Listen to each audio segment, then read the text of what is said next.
ഇന്നൊരു simple bread toast ആയിട്ടാണ് വന്നിരിക്കുന്നത്. ചെറുപ്പം മുതൽക്കേ നമ്മൾ ഒത്തിരി കഴിച്ചിട്ടുള്ളതും ഇപ്പോഴും നമുക്ക് കഴിക്കാൻ നല്ല ഇഷ്ടമുള്ള ഒരു സ്നാക്കാണിത്. ഇത് സ്നാക്കോ ബ്രേക്ക്ഫാസ്റ്റോ ഒക്കെ ആയിട്ട് കഴിക്കാൻ പറ്റിയ ഒരു ഐറ്റമാണ്. നമുക്കിത് എങ്ങനെ ഉണ്ടാക്കാൻ നോക്കാം. ഒരു ബൗളെടുക്കുക, അതിലേക്ക് ഒരു മുട്ട പൊട്ടിച്ച് ഒഴിക്കുക. ഇനി ഞാൻ ഇതിലേക്ക് 1 ടീസ്പൂൺ പഞ്ചസാര ചേർക്കുന്നുണ്ട്. എന്നിട്ട് ഒരു സ്പൂൺ യൂസ് ചെയ്തിട്ട് നന്നായിട്ടൊന്ന് ബീറ്റ് ചെയ്തെടുക്കുക. ഇനി ഇതിലേക്ക് 1/4 ഗ്ലാസ് പാൽ ഒഴിച്ച് കൊടുക്കുക. അതേപോലെ മുട്ടയുടെ ഫ്ലേവർ അത്ര ഇഷ്ടമില്ലാത്തവർക്ക്, ആ മുട്ടയുടെ മണം ഇഷ്ടമില്ലാത്തവർക്ക് വേണ്ടിയിട്ട് ഒരു ഫ്യൂ ഡ്രോപ്സ് വാനില എസൻസും കൂടെ ചേർത്ത് നന്നായിട്ടൊന്ന് മിക്സ് ചെയ്തെടുക്കുക. ഞാനിവിടെ 4 ബ്രെഡ് പീസസ് എടുത്തിട്ടുണ്ട്. ഇനി ഒരു പാൻ എടുക്കുക, അതിലേക്ക് കുറച്ച് എണ്ണ ഒഴിച്ച് കൊടുക്കുക.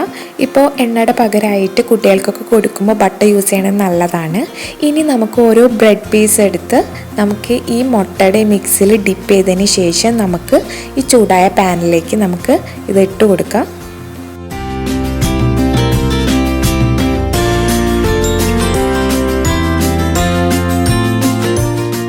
ഒരു സൈഡാകുമ്പോൾ നമ്മളൊന്ന് മറിച്ചിട്ട് കൊടുക്കുക. എന്നിട്ട് മറ്റേ സൈഡ് നന്നായിട്ട് ടോസ്റ്റ് ചെയ്തെടുക്കുക.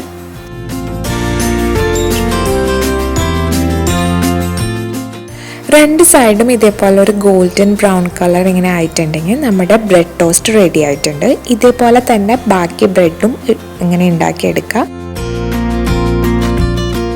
ഞാനിവിടെ 4 പീസും റെഡിയാക്കി എടുത്തിട്ടുണ്ട്. ഇനി ഇതിൻ്റെ മുകളിൽ കൂടെ ആയിട്ട് കുറച്ച് ഹണി ഒഴിച്ച് കൊടുക്കുക. ഞാനിവിടെ 1 ടീസ്പൂൺ ഷുഗറേ ചേർത്തിട്ടുള്ളൂ. അപ്പോൾ മധുരം ഇഷ്ടമുള്ളവർക്കാണെങ്കിൽ കുറച്ച് ഹണി ചേർത്തിട്ട് കഴിക്കുമ്പോൾ നല്ല ടേസ്റ്റ് ആയിരിക്കും. ഇത് പലരും പല രീതിയിലാണ് ഉണ്ടാക്കുന്നത്. ചിലർ മുട്ട മാത്രം യൂസ് ചെയ്യുള്ളൂ, ചിലർ മുട്ടയും കോക്കനട്ട് മിൽക്കാണ് യൂസ് ചെയ്യുന്നത്, ചിലർ കുറച്ച് സ്പൈസസ് ഒക്കെ ആഡ് ചെയ്തിട്ടാണ് ഈ ടോസ്റ്റ് റെഡിയാക്കി എടുക്കുക. അങ്ങനെ പല രീതിയിൽ ഉണ്ടാക്കിയെടുക്കും. അങ്ങനെ എൻ്റെ ഒരു സിമ്പിൾ രീതിയാണ് നിങ്ങൾക്ക് ഷെയർ ചെയ്ത് തന്നത്. ഈ റെസിപ്പി ഇഷ്ടപ്പെട്ടിട്ടുണ്ടെങ്കിൽ നിങ്ങൾ വീഡിയോ ലൈക്ക് ചെയ്യണം, ചാനൽ സബ്സ്ക്രൈബ് ചെയ്യണം, കമൻറ്റ് ചെയ്യണം, ഷെയർ ചെയ്യണം. Thank you.